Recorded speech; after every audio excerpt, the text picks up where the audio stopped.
সুপ্রিয় শিক্ষার্থীরা, তোমরা সবাই কেমন আছো? আশা করি সবাই অনেক অনেক ভালো আছো। আজকে হচ্ছে সোমবার। সো আগামী অর্থাৎ সামনে যে রবিবার আসছে সেই রবিবারে তোমাদের এইচএসসি ও সমমান পরীক্ষার ফলাফল প্রকাশিত হবে।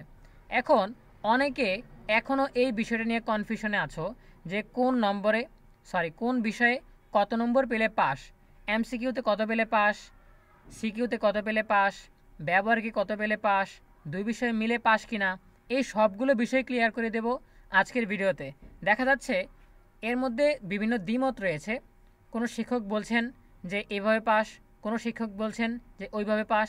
এখন এই দ্বিমতের কারণ কি সেটাও তোমরা আজকের ভিডিও থেকে জানতে পারবে। সো এখন আর কথা না বাড়িয়ে সরাসরি মূল টপিকে চলে যাব।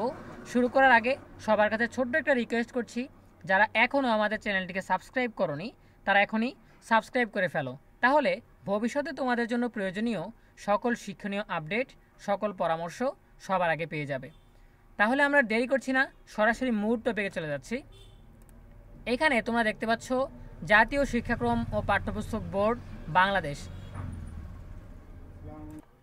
সো এনসিটিভির পক্ষ থেকে এইচএসসি ও সমমান পরীক্ষার নম্বর বন্টন এবং পাস নম্বর নিয়ে একটা চার্ট প্রকাশ করা হয়েছে। সো এটা অবশ্যই অফিসিয়াল নোটিশ, বোর্ডের নোটিশ। সো এটা আমাদের কোনো মন গড়া কথা না।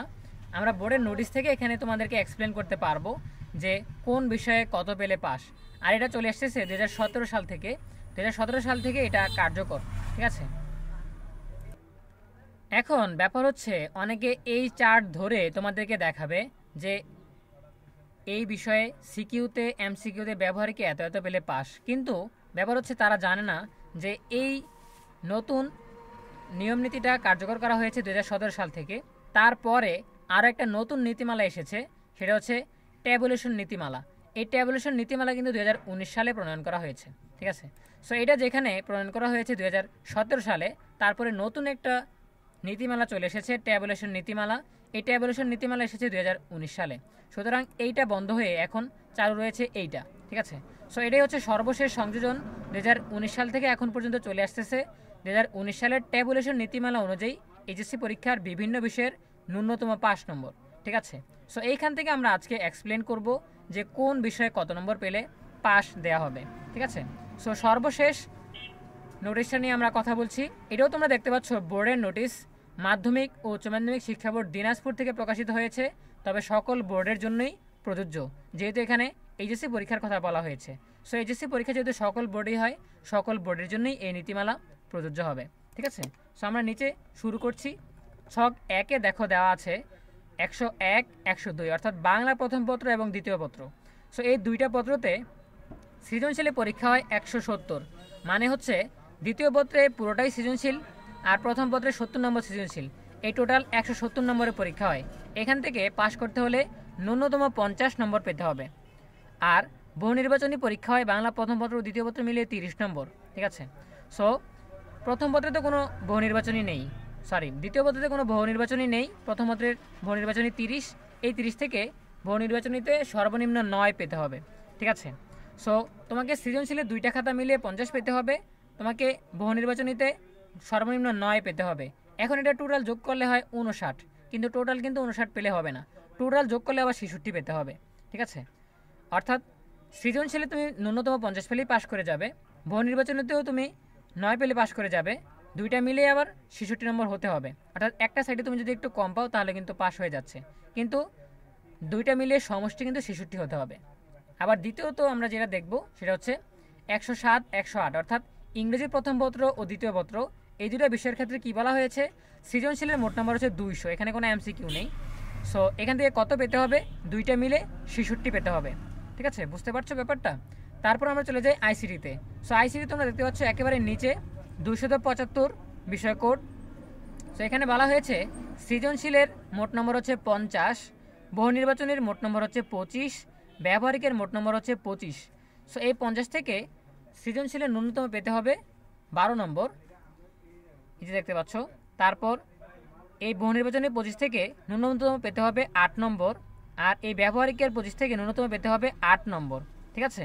সো এখানে যোগ করলে পাওয়া যাবে 12, 8, 8, 28 নম্বর, কিন্তু সমষ্টি হতে হবে 33 নম্বর।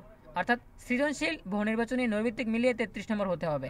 আর এমনি আলাদাভাবে সৃজনশীলে 12, বহু নির্বাচনীতে 8, ব্যবহারিকে 8 নম্বর পেয়ে পাশ করতে হবে। ঠিক আছে, আবার এখানে বলা হয়েছে সৃজনশীল প্লাস বহু নির্বাচনী মিলে 25 হতে হবে, অর্থাৎ সৃজনশীলে 12, বহু নির্বাচনীতে 8, এখানে 20 হয়, কিন্তু দুইটা যোগ করলে যাতে 25 হয়। ঠিক আছে, তাহলেই ওই ব্যবহারিকের সাথে যোগ করলে 33 হয়ে যাবে। ব্যাপারটা বুঝতে পেরেছো?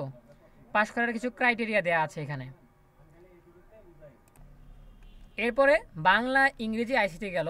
এরপরে ছক 1-এ যেই বিষয়গুলো দেওয়া আছে এটা হচ্ছে ব্যবহারিক নেই এমন বিষয়গুলো। এই যে দেখতে পাচ্ছ 269 যোগ 270।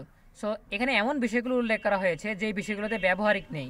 সো যেই বিষয়গুলোতে ব্যবহারিক নেই সেখানে সৃজনশীলে 140 নম্বর, প্রথম পত্র আর দ্বিতীয় পত্র মিলে। বহু নির্বাচনীতে 60 নম্বর, প্রথম পত্র আর দ্বিতীয় পত্র মিলে। ঠিক আছে, সো সৃজনশীলে 140 নম্বর থেকে সর্বনিম্ন পেতে হবে 38, বহু নির্বাচনী 60 নম্বর থেকে সর্বনিম্ন পেতে হবে 18। সো সৃজনশীল আর নৈর্ভিত্তিক দুইটা মিলে যোগ করলে যাতে 66 হয়। দেখো এখানে 38 আর 18 যোগ করলে পাওয়া যাচ্ছে 56, কিন্তু টোটাল যোগ করে যাতে 66 হয়। ঠিক আছে, অর্থাৎ তুমি সৃজনশীলে 38 পেতে পারো, কোনো সমস্যা নেই, অথবা তুমি বহু নির্বাচনীতে 18 পেতে পারো, সমস্যা নেই, কিন্তু একটাকে আরেকটা যাতে ব্যাকআপ দিয়ে 66 হয়ে যায়। ঠিক আছে, একটাতে ন্যূনতম পেলে আরেক সাইডে যাতে একটু বেশি পেলে 66 হয়ে যায়। ধরো এটাতে তুমি 18 পেলে এটাতে একটু ব্যাকআপ দিয়ে যাতে 66 হয়ে যায়। এইভাবে সিস্টেমগুলো কাজ করে। ঠিক আছে, এরপর যেই বিষয়টা সেটা হচ্ছে যেই বিষয়গুলোতে ব্যবহারিক রয়েছে, ছক 2-এ দেখতে পাচ্ছ যেই বিষয়গুলোতে ব্যবহারিক রয়েছে সেটার ক্ষেত্রে প্রথম পত্র আর দ্বিতীয় পত্র মিলে সৃজনশীলে মোট নম্বর 100, বহু নির্বাচনীতে মোট নম্বর 50, ব্যবহারিকে মোট নম্বর 50। সো এই 100 নম্বরের সৃজনশীলের মধ্যে তোমাকে ন্যূনতম পেতে হবে 25, 50 নম্বরের বহু নির্বাচনের মধ্যে তোমাকে ন্যূনতম পেতে হবে 16, 50 নম্বরের ব্যবহারিকের মধ্যে তোমাকে ন্যূনতম পেতে হবে 16। ঠিক আছে, তবে এখানে আরও দুইটা শর্ত আছে, সেটা হচ্ছে সৃজনশীল আর নৈর্ভিত্তিক যোগ করলে যাতে ন্যূনতম 50 নম্বর হয়, আবার সৃজনশীল, বহু নির্বাচনী, ব্যবহারিক এই তিনটা যোগ করে যাতে ন্যূনতম 66 হয়। অর্থাৎ সৃজনশীলে ন্যূনতম পেতে হবে 25, বহু নির্বাচনীতে ন্যূনতম পেতে হবে 16, ব্যবহারিকের ন্যূনতম পেতে হবে 16, দুইটা পত্র মিলিয়ে। ঠিক আছে, কিন্তু এই সবগুলো যোগ করলে আমরা দেখতে পাচ্ছি 16 16 32, তার সাথে 25 যোগ করলে 57, কিন্তু যোগ করলে যাতে 66 হয় এটা খেয়াল রাখতে হবে। তুমি এটাতে ন্যূনতম পেয়েছো, বাকি দুইটাতে যাতে কভার দিয়ে বা ব্যাকআপ দিয়ে এটাকে 66 করে ফেলে, এরকম একটা চিন্তাভাবনা এখানে করা হয়েছে। এরকম একটা মডেল এখানে করা হয়েছে, যেটাকে বলা হচ্ছে ট্যাবুলেশন নীতিমালা। সো এই ছিল ব্যাপার, আমরা সবগুলো বিষয় নিয়ে আলোচনা করেছি। আশা করি তোমরা বুঝতে পেরেছো। আমরা যথাসম্ভব সহজভাবে উপস্থাপন করার চেষ্টা করেছি এখানে। সো এরপর আর কোনো কনফিউশন নেই বলে আমি মনে করি। তারপর যদি কোনো কিছু জানার থাকে তাহলে অবশ্যই কমেন্টে জানাবে, আমরা তোমাদের কমেন্টের রিপ্লাই দেওয়ার চেষ্টা করব, সবসময় চেষ্টা করে থাকি। সো দেখা হবে পরবর্তী আপডেট নিয়ে নতুন কোনো ভিডিওতে। কথা হচ্ছে যে খুব শীঘ্রই তোমাদের এইচএসসি পরীক্ষার রেজাল্ট আসতে যাচ্ছে, এটা নিয়ে দুশ্চিন্তা করার কিছু নেই। আশা করি সকলেই প্রত্যাশা অনুযায়ী রেজাল্ট পাবে। তারপরও তোমাদেরকে 5 নম্বরগুলো জানিয়ে দিলাম, যাতে আগে থেকে তোমরা প্রস্তুত থাকতে পারো যে আমার রেজাল্ট কীরকম হবে, আমার কোনো বিষয়ে অত্যাধিক খারাপ হয়েছে কি না, যেটাতে আমার এই ট্যাবুলেশন মেথড প্রয়োগ করার ফলেও আমার ফেল আসবে। ঠিক আছে, সো ভালো থাকো সবাই, সকলের জন্য রইল অনেক অনেক শুভকামনা। ধন্যবাদ সবাইকে।